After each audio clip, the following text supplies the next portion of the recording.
ചെറിയ കുട്ടികൾക്ക് മാതാപിതാക്കളിൽ ഒരാളോട് കൂടുതലായി ഇഷ്ടം തോന്നുമോ? അല്ല, അവരുടെ മനസ്സ് ഒരാളെ തിരഞ്ഞെടുക്കുന്നതല്ല, അവർ സുരക്ഷയാണ് തേടുന്നത്. അത് ആ നിമിഷത്തിൽ അവർ ചേർന്ന് നിൽക്കുന്നത് കൂടുതൽ സമാധാനത്തോടെ, മൃദുവായി, പ്രവചനീയമായി തോന്നുന്ന മാതാപിതാവിനോടാണ്. അവരുടെ ശരീരം വേഗത്തിൽ ശാന്തമാകാൻ സഹായിക്കുന്ന ആളോടാണ്. അതും മാറിക്കൊണ്ടിരിക്കും, ചിലപ്പോൾ ആഴ്ചതോറും തന്നെ. കൂടാതെ കുട്ടികൾ അവരുടെ ഏറ്റവും ശക്തമായ വികാരങ്ങൾ കാണിക്കുന്നത് ഏറ്റവും കൂടുതലായി വിശ്വാസമുള്ള മാതാപിതാവിനോടാണ്.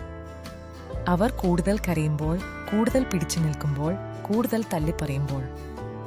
അത് നിരസിക്കൽ അല്ല, അത് വികാരസത്യസന്ധത, ആഴത്തിലുള്ള വിശ്വാസത്തിന്റെ അടയാളം.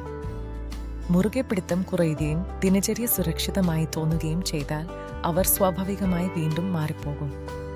അപ്പോൾ രണ്ട് മാതാപിതാക്കളും വീണ്ടും അവരുടെ ആശ്രയകേന്ദ്രങ്ങളായി മാറും. ഇത് സ്നേഹത്തെയും ഇഷ്ടത്തെയും കുറിച്ചല്ല, ആശ്വാസം, നിയന്ത്രണം, സുരക്ഷ ഇവയാണ് കുറിക്കുന്നത്. ഈ ഘട്ടം കടന്നുപോകും, അത് താൽക്കാലികമാണ്.